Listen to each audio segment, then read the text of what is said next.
Breaking news. Producer Dil Raju IT విచారణ ముగిసింది. బషీర్బాగ్ లోని ఐటీ ఆఫీస్ నుంచి దిల్ రాజు తిరిగి వెళ్లిపోయారు. సుమారుగా 2 గంటల పాటు ఐటీ అధికారులు దిల్ రాజును విచారించారు.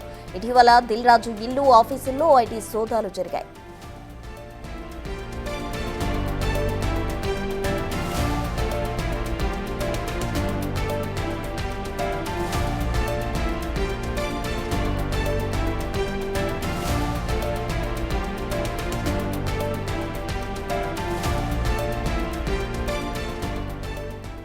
ఇటీవల ప్రముఖ నిర్మాత దిల్ రాజు ఇంట్లో ఐటీ అధికారులు సోదాలు నిర్వహించారు. ఈ నేపథ్యంలో అతనికి సంబంధించిన కాగితాలు తేవాలంటే కూడా ఐటీ అధికారులు చెప్పడం జరిగింది. అయితే ప్రొడ్యూసర్ దిల్ రాజు ఐటీ విచారణ ముగిసింది. ఈ నేపథ్యంలో బషీర్బాగ్ లోని ఐటీ ఆఫీస్ నుంచి దిల్ రాజు తిరిగి వెళ్లిపోయిన పరిస్థితి. సుమారు 2 గంటల పాటు ఐటీ అధికారులు అయితే దిల్ రాజును విచారించారు. ఇటీవల దిల్ రాజు ఇల్లు, ఆఫీసుల్లో ఐటీ సోదాలు జరిగాయి.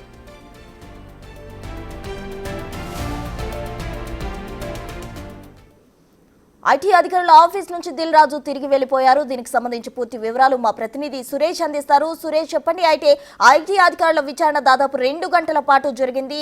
దిల్ రాజును కూడా ప్రశ్నించడం జరిగింది. ఏ కోణాల్లో దిల్ రాజును ప్రశ్నించారు? పూర్తి డీటెయిల్స్ ఏంటి సురేష్? కొద్ది రోజుల క్రితమే దిల్ రాజు ఇంట్లో 4 రోజుల పాటు ఐటీ అధికారులు సోదాలు నిర్వహించారు. ఈ సోదాల్లో అనేక డాక్యుమెంట్లు స్వాధీనం చేసుకుని ఈ రోజు ఐటీ కార్యాలయానికి, బషీర్బాగ్ లోని ఐటీ కార్యాలయానికి రావాలని చెప్పేసి నోటీసులు జారీ చేశారు. అందులో భాగంగానే ఈ రోజు ఉదయం 9:30కి ఐటీ కార్యాలయానికి దిల్ రాజు ఆయన చార్టెడ్ అకౌంట్ తో పాటు కలిసి రావడం జరిగింది. దాదాపు 2 గంటల పాటు దిల్ రాజును ప్రశ్నించారు. ఏదైతే సినిమా ఇండస్ట్రీ కాకుండా ఇతర వ్యాపార లావాదేవీలు ఏం జరిగాయి, ఏం వ్యాపారం చేస్తున్నారు, వాటికి సంబంధించిన వివరాలు తీసుకొని రావాలని చెప్పేసి కూడా దిల్ రాజ్ కి నోటీసులో పేర్కొన్నట్టు తెలుస్తుంది. దాదాపు 2 గంటల పాటు ఐటీ కార్యాలయంలోనే దిల్ రాజును విచారించి ఆయనకు సంబంధించిన వివరాలన్నీ తెలుసుకొని మళ్ళీ తిరిగి పంపేయడం జరిగింది. అయితే సంక్రాంతికి వస్తున్నాం సినిమాతో పాటు గేమ్ చేంజర్ ఇలాంటి భారీ బడ్జెట్లు సినిమాలు తీశారు కాబట్టి ఎన్ని లాభాలు వచ్చాయి, ఎంత బడ్జెట్ పెట్టారు, అసలు వాటికి సంబంధించిన ఐటీ రిటర్న్స్ అన్ని సరిగానే ఉన్నాయా లేదా అనే కోణంలో ఐటీ అధికారులు దర్యాప్తు చేశారు. అందులో భాగంగానే ఈ రోజు ఆయనని విచారణకు పిలిచి మరికొన్ని డౌట్స్ ఉన్న వాటన్నిటిపైన కూడా వివరాలు అడిగి తెలుసుకున్నట్టు తెలుస్తుంది. ఇప్పటికే దిల్ రాజు కూడా దీనిపైన స్పందించడం జరిగింది. ఐటీ అధికారులు రొటీన్ ప్రాసెస్ లోనే సోదాలు నిర్వహించారు. అందరి ఇళ్లలో జరిగాయి, నా ఒక్క ఇంట్లోనే కాదు, సినిమా ఇండస్ట్రీ మొత్తం ఐటీ రైట్స్ జరుగుతున్నాయి. ఎందుకంటే 18 ఏళ్ల తర్వాత మళ్ళీ ఐటీ అధికారులు రిటర్న్స్ ఫైల్ చేస్తున్నాం కాబట్టి దాంట్లో భాగంగా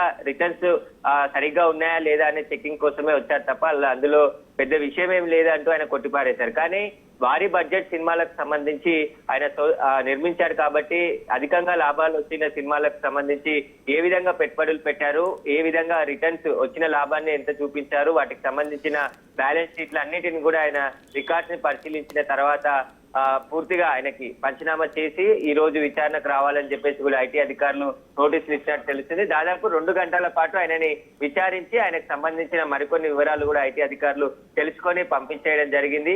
సినిమా ఇండస్ట్రీలో పెద్ద ప్రొడ్యూసర్ గా దిల్ రాజు ఉన్నారు కాబట్టి పెద్ద పెద్ద సినిమాలు తీసి వాటికి వచ్చిన లాభాలన్నిటిని కూడా ఐటీ రిటర్న్స్ లో చూపిస్తున్నాడా లేదా అనే దానిపైనే సోదాలు చేసి ఆ తర్వాత ఆయన కుటుంబ సభ్యులు, ఆయనకు సంబంధించిన స్నేహితులు, బంధువుల ఇళ్లలో కూడా సోదాలు జరిగాయి. ఆ సోదాల్లో దొరికిన డాక్యుమెంట్లు అన్నిటిని కూడా పరిశీలిస్తున్నారు ఐటీ అధికారులు. Thank you Suresh.